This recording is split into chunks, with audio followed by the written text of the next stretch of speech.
بسم اللہ الرحمن الرحیم۔ السلام علیکم۔ وہی ہوا جس کا ڈر تھا، بالآخر تحریک انصاف کے ایم این ایز کی نااہلی اور سزا سنانے کا سلسلہ شروع ہو گیا ہے۔ آج پہلی وکٹ گر گئی ہے۔ انسداد دہشت گردی اسلام آباد نے انتہائی عام اور بڑا فیصلہ دیا ہے، اور آگے مزید کتنے ایم این ایز کے خلاف اس طرح کے فیصلے آنے جا رہے ہیں، کون کون ایم این ایز اس کے اندر شامل ہیں، کچھ عام ڈیٹیلز اس ویڈیو کے اندر آپ کے سامنے رکھنی ہے۔ دوسری طرف عمران خان کے کیسز کی بھی آج لاہور ہائی کورٹ کے اندر سماعت تھی، اس کا کیا بنا، اور کوٹ لکھپت جیل کے اندر بھی کچھ سماعتیں چل رہی ہیں، اور اس وقت جو ہے وہ معاملات اگلے 1-2 مہینوں کے اندر کیا ہونے جا رہے ہیں، اس کا پورا نقشہ اس وقت سامنے آنا شروع ہو گیا ہے۔ ڈیٹیل آپ کے سامنے رکھنی ہے۔ امید ہے ویڈیو آپ سماعت کریں گے اور اپنے قیمتی فیڈ بیک سے ضرور آگاہ کریں گے۔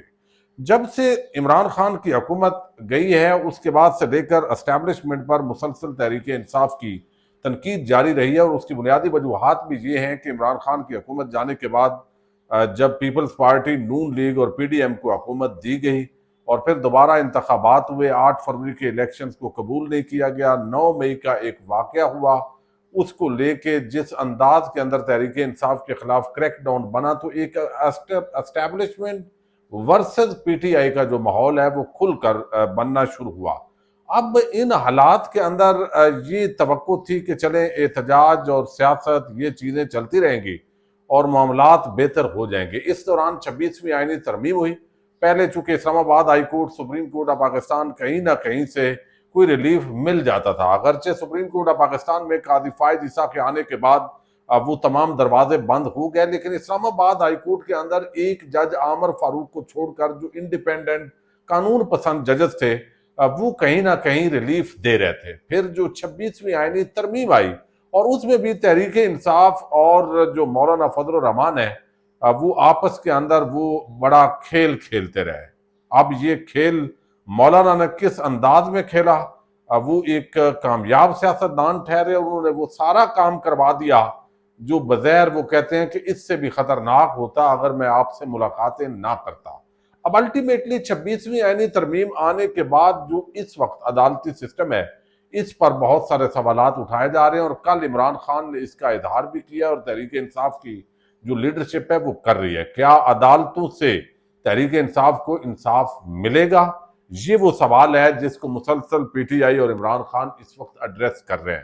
اب ایک چیز تو واضح ہو گئی ہے، جو کل کی سٹیٹمنٹ ہے اڈیالہ جیل سے عمران خان کی، کہ اس وقت اسٹیبلشمنٹ اور عمران خان کے مابین جو جنگ ہے اس سے زیادہ جو ہے وہ سخت مرحلے کے اندر داخل ہو گئی ہے۔ اس کی وجہ کیا ہے؟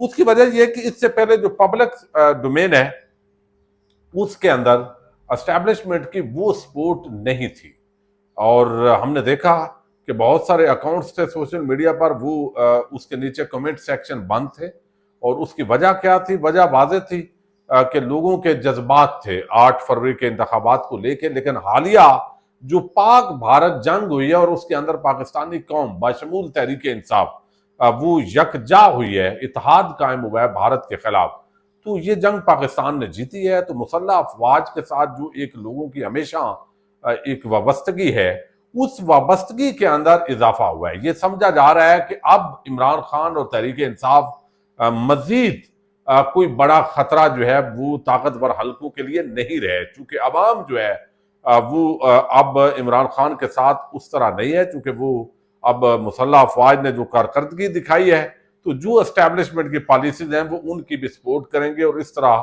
اگر کوئی بڑا احتجاج ہوتا ہے، تو ایک احتجاج 26 نومبر کو ہوا ہے، اگر وہ کچل دیا گیا تو اب اس سے بڑا احتجاج تحریک انصاف کے لیے شاید مشکل ہوگا۔ میں ساری یہ جو بیک گراؤنڈ رکھ رہا ہوں، یہ اس لیے رکھ رہا ہوں کہ اگلا جو نقشہ ہے اس کے ساتھ اس سارے بیک گراؤنڈ کا بڑا گہرا تعلق ہے۔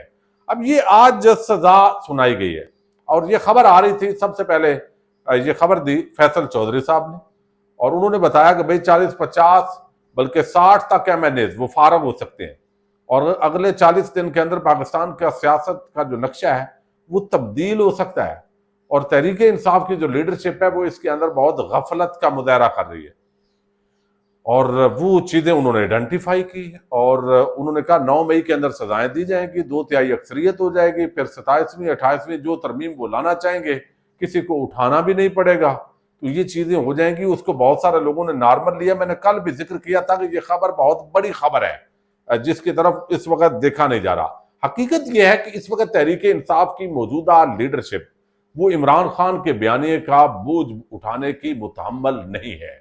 وہ اپنے عمل سے یہ بات مسلسل ثابت کر رہے ہیں، لیکن دوسری طرف سیاست کو صرف بچانے کے لیے جو اکثریت ہے وہ اس وقت ساتھ ہے کہ اگر عوام میں گئے عمران خان کو چھوڑ کے تو عوام کے اندر ہماری سیاست ختم ہو جائے گی، کیونکہ MNAs MPAs اور یہ الیکشن لڑنے والوں نے کبھی بھی اس سطح کی قربانیاں نہیں دی جو ابھی تحریک انصاف کے لیے موجودہ دور کے اندر ان کو قربانیاں دینی پڑی ہیں۔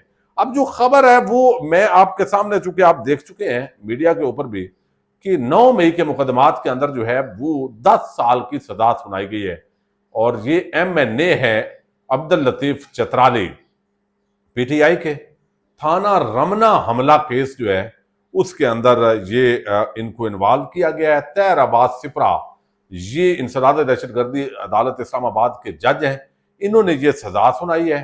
اب اگر تو آپ اندازہ کریں نا، تھانہ رمنا کے اگر جلاؤ گراؤ یا وہاں پہ جانے پر اگر یہ سزا ہوئی ہے تو جی ایچ کیو اور جو لاہور کور کمانڈر ہاؤس ہے اس کی بھی سزائیں جو ہے وہ اس سے بھی بڑی ہو سکتی ہیں۔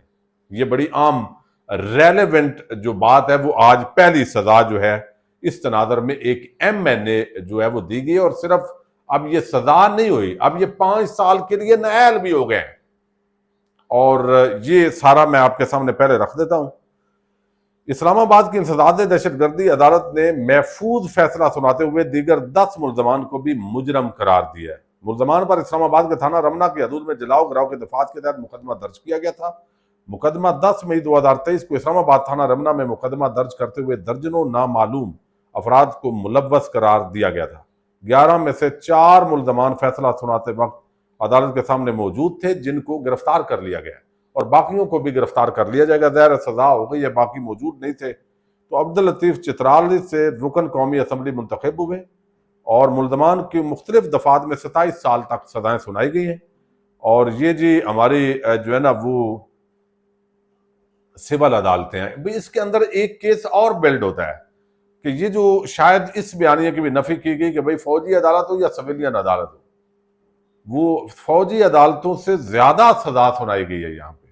وہاں پہ چند لوگوں کو 10 سال سزا ہوئی تھی، لیکن یہاں جو ہے وہ جہاں بھی ہوگا تو فوجی ہو یا سول ہو وہ ایک ہی معاملہ ہے۔ اچھا، عبداللطیف کو سزا سناتے ہوئے جج نے کیا کہا ہے؟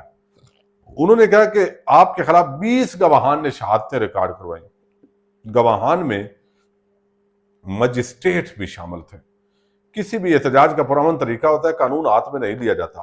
آپ پر اسلام آباد کے تھانہ رمنا پر حملہ الزام ہے، اگر آپ اپنے تھانوں پر حملے کریں گے تو ملک رہنے کے قابل نہیں رہے گا۔ جج کا اب کیا بندہ کہے۔ ملزمان کے خلاف تھانہ رمنا میں موٹر سائیکل جلانے، پولیس پر حملہ کرنے سمیت یہ دیگر دفعات کے تحت مقدمہ تھا۔ اب تھانے کے مقدمے کے اوپر پولیس نے فیصلے کے بعد عدالت میں جو 4 ملزمان تھے ان میں محمد اکرم، میرا خان، شاہ زیب اور سہیل خان، ان کو بھی تحویل میں لے لیا ہے، اور اب ان کو بھی سزا ہوئی ہے 5 سال سزا۔ اب ان کو مزید جو ہے یہ 5 سال کے لیے اب یہ نائل بھی ہو جائیں گے، چونکہ اس کے اندر ہی جو سزا ہے اس کے مطابق میں صرف آپ کے سامنے رکھنا چاہتا ہوں کہ پی ٹی آئی کے قومی اسمبلی سے ایک یہ نشست کم ہو گئی ہے، اور ایم این اے عبداللطیف سزا یافتہ ہونے کی بنا پر فوری ڈی سیٹ ہونے کے بعد 5 سال کے لیے نائل ہو جائیں گے۔ اب ان کی جگہ پہ ضمنی الیکشن ہوں گے، اور وہ الیکشن ایسے ہی ہوں گے جیسے ہوتے ہیں اور کروائے جاتے ہیں۔ تو الٹیمیٹلی اب اس کے ساتھ مزید جو لوگ ہیں، اب وہ بتایا جا رہا ہے کہ ان میں جو لوگ ایم این ایز ہیں ان میں جنید اکبر، اس میں شیخ وقاص اکرم، زرتاج گل، صاحبزادہ حامد رضا، اور اس طرح تقریباً یعنی آپ سمجھیں کہ جو ایک پوری لسٹ سرکولیٹ کر رہی ہے متوقع، لیکن اس وقت آپ کے سامنے سارے نام رکھنے نہیں چاہیے۔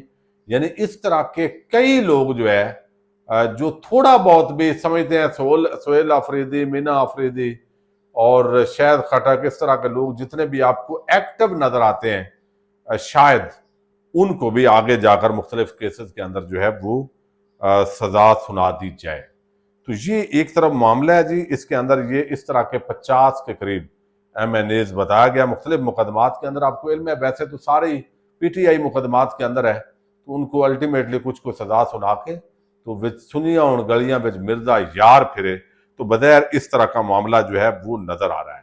اب ان حالات کے اندر جو ہے وہ کیا تحریک انصاف کے لیے مزید راستے بند کیے جا رہے ہیں؟ کیا تحریک انصاف احتجاج جو ہے وہ مؤثر طریقے سے کر سکے گی اور اس سے کوئی بڑی تبدیلی آ سکے گی؟ اور کیا پاکستان کے اندر سیاسی استحکام اس طرح کے معاملات کے ذریعے ممکن ہے؟ پاکستان اور بھارت کی جنگ جب یہ قوم یکجا ہوئی ہے، اس کے بعد اس طرح کے کیسز کے جو فیصلے ہیں وہ کس طرف اشارہ کر رہے ہیں؟ آپ نے کمنٹ باکس میں ضرور اپنی رائے سے آگاہ کرنا ہے۔ پاکستان زندہ باد۔